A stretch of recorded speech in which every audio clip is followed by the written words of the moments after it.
Well, we're here in the shop today, and unfortunately, we're not really working on the truck today. We're doing something that is required, but not overly fun.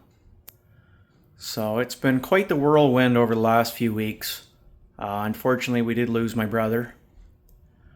Uh, you know, Cancer doesn't stop for anybody.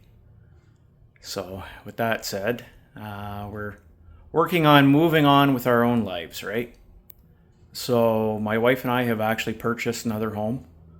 So we now have 60 days before we'll be in that house, which means in the next 60 days, I have an entire house here to pack up, plus an entire shop.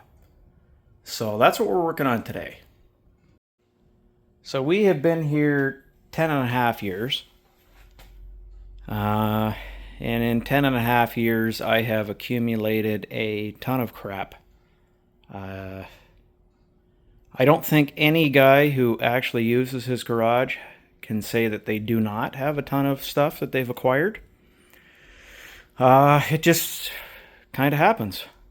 So there's a lot of tools in here. There's a lot of equipment in here. There's a lot of odds and ends, Big block Dodge starter, small block Dodge Denso starter off a Magnum. That's a Denso AC compressor for a Magnum engine.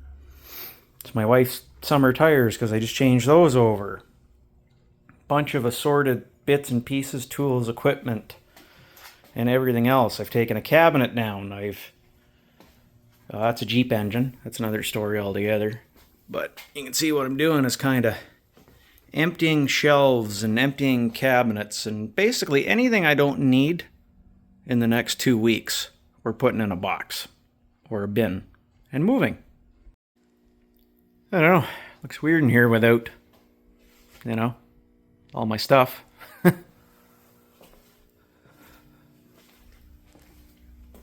See, I got lots more to box up still, but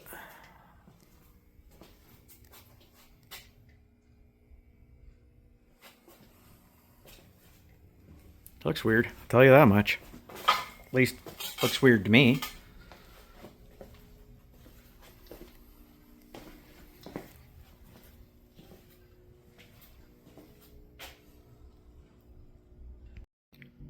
Okay, so working on the S10 a little bit here. In addition to a multitude of other little projects, I separated the two halves of the rad shroud so I can replace the hardware. What I noticed is at some point this has obviously been removed, and when it was cracked here and they glued it.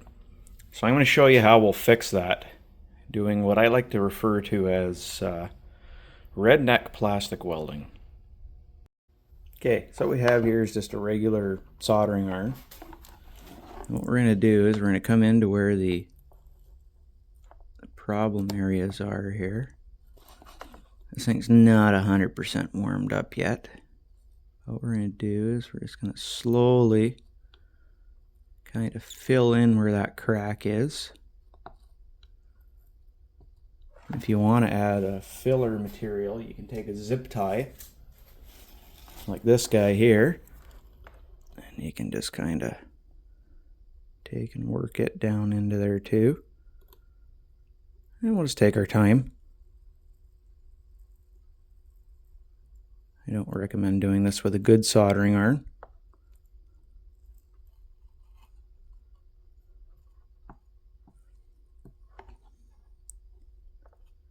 But we'll just take our time and kind of get in here and slowly work all this together. And I'll show you what it looks like after we've done that. Okay, that's our result. Now, is it the prettiest thing in the world? Absolutely not. But as you can see, it's strong.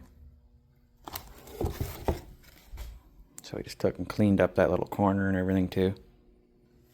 So, hopefully that's something that is of use to people. Well, I guess this will count as our Christmas episode. So, Merry Christmas, Happy Hanukkah, and Happy Holidays to everyone. thank you for watching and continuing to do so, as I certainly appreciate it. And now a word from our sponsors. Oh yeah, that's right. We don't have any sponsors. But what we do have here is our little Chevy S10. And we are actually making something resembling progress. So with the timing set done and everything reassembled and touched up and what have you, and I managed to break the little retaining clip on the connector for the temperature sender, so I've ordered a new pigtail and we'll fix that. But with that done, we can put the rad in the truck. So I have been working on assembling the radiator. I've gone through, and of course it's got all new hardware assembled on it. Put all new clips on it. I put a new GM radiator cap on it. And at this point it's basically ready to go in the truck. So I'm going to carry it over here with us while we wander. And we're going to go ahead and put it basically right there is where it goes. So we're going to put it there. Okay, prior to installing the rad, if you have half a brain, which I apparently don't, you'll take the mechanical fan off. And you'll take the top half of the rad shroud off. You can slide the rad in then, bolt it up to the rad support, put the fan back on, then put the top back on the rad shroud. So that's what we're going to do.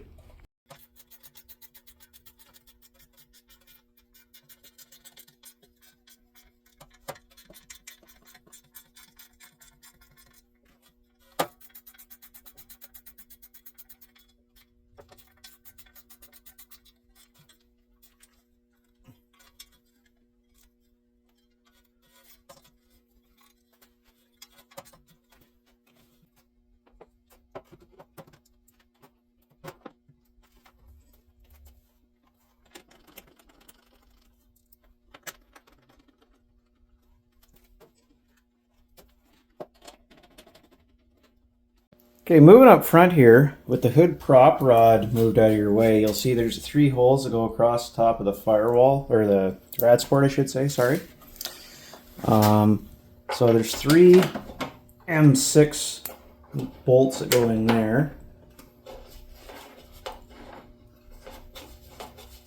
You can put those in.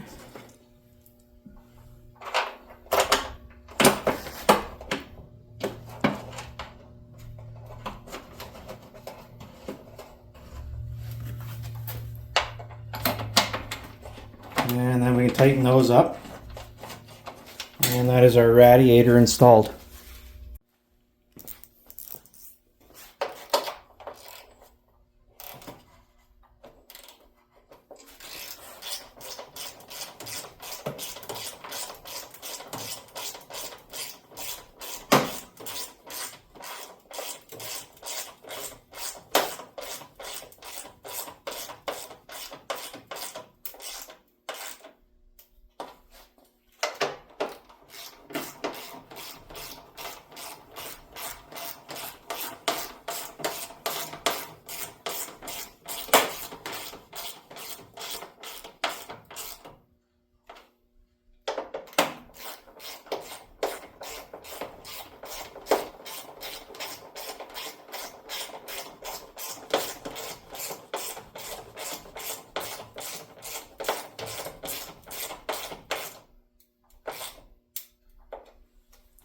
Okay, now the only thing left to do is to install our radiator hoses and our 1 heater hose that runs over to the side of the radiator.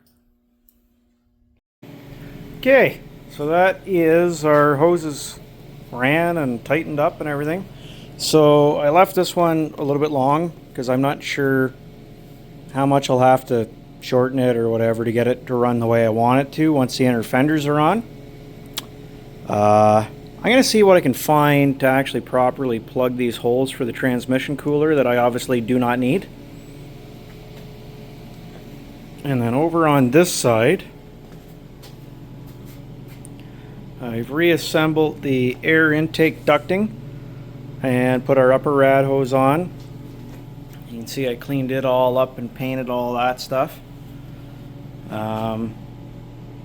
funny enough, I had to drill a new hole for the screw that holds it on, because while there was one in the rad support, it was up here, like it's just underneath this edge. So, but that's what happens with aftermarket stuff. It's never perfect, but obviously it's much better than nothing, or in my case, stuff that's rotten. So we are certainly progressing forward. Alright, so in the process of digging out the cab harness for this truck, so I can inspect it prior to putting it back in the truck, found that I have an extra front harness, which is good because we will need it. Because somebody at some point here has done some interesting repairs here, and I'd prefer to, well, fix that, because you can see I don't even think this was the right light socket. So we're going to go ahead and replace that anyway. And then in addition to that, so that's the 82 cab harness. And then I mentioned that I needed a light socket, right? Or sorry, a temperature gauge wire, right? So look, I have an extra Arn Duke engine harness here that I kept. So for once, hoarding paid off. So I'll replace both of those, and we'll be moving in the right direction. So I'm pretty sure I've mentioned it before, but this is my preferred method of repair, are these crimps. So I crimp them, and then I heat shrink it.